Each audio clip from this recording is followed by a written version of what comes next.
Сәлеметсіңдер ме, балалар? Қалдарың қалай?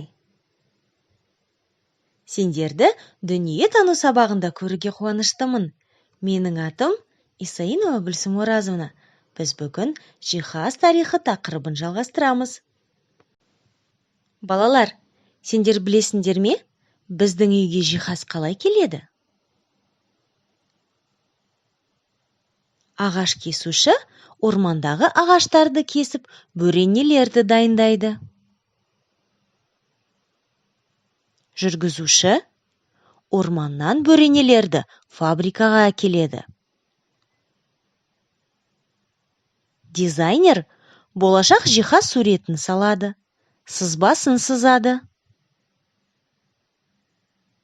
Ағаш шебері фабрикада ағашты кесіп, ойып, жиһаз жасайды. Жүкшілер жиһазды және оның бөлшектерін үйімізге кіргізеді, қажетті қабатқа көтереді.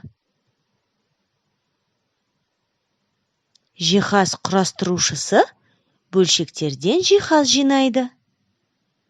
Мінеки, жиһаз біздің үйге келу үшін қанша маманның жұмысы қажет. Ал енді жиһаз түрлерімен танысайық. Сен байқадың ба? Әрбір бөлменің жиһазы әртүрлі болады. Мысалы, ас үй жиһазы, қонақ, жатын, жуыну, балалар бөлмелерінің жиһазы, кіреберіс жиһазы, офис, мейрамхана, сұлулық салоны және тағы басқа ұйымдар жиһазы. Ас үй жиһазына не жатады? Көрейік. Ас үй шкафтары, үстел, орындықтар мен отырғыштар. Қонақ бөлменің жиһазына тоқталайық. Суретке қарап, бөлмедегі жиһазды атап көріңдер.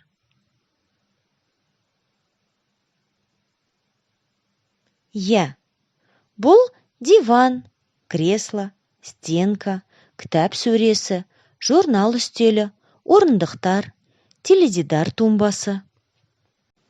Жатын бөлме жиһазына не жатады? Дұрыс. Кереует, шкаф, комод, сәндену үстелі, тумба, отырғыш. Балалар бөлмесінің жиһазын өздерін атап көріңдер. Дұрыс. Бұл кереует, немесе екі қабатты кереует, шкаф, жұмыс үстелі, орындық, сөрелер. Жуыну бөлмесінде шұңғылша астындағы шкаф, сөрелер, шкафы бар айна тұрады. Кіреберіс жиһазына шкаф, комод, аяқ киім сөресі, айна, киім ілгіш жатады. Офис жиһазын атайық. Шкаф, үстел, компьютерлік үстел, кресло, орындық.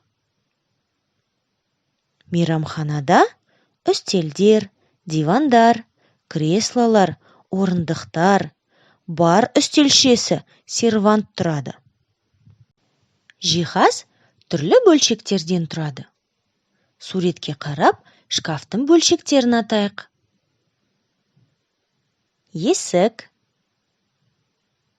сөре, қабырға, тұтқа,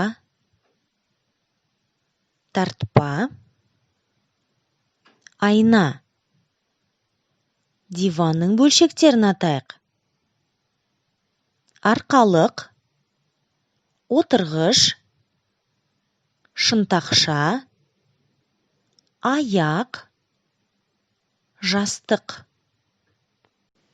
Кресло мен орындықты салыстыр. Олардың қандай ұқсастықтары мен айырмашылықтары бар? Бірінші, ұқсастықтарынан баста.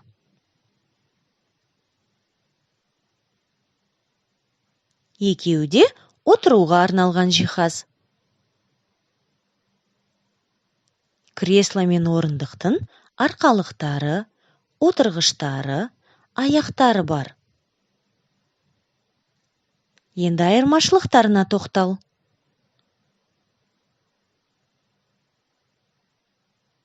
Кресло жұмсақ, ал орындық қатты. Креслоның шынтақшалары бар, орындықта жоқ. Кресло ауыр, үлкен, ал орындық жеңіл, кішкентай. Кресло көбінесе қонақ бөлмесінде тұрады, ал орындық кез келген бөлмеде. Сен жиһаз туралы не білгеніңді тексерейік. Сұрақтарға жауап беруге дайынсың ба? Ежелгі Мысырда орындық пен отырғыштардың аяқтарын не түрінде жасаған?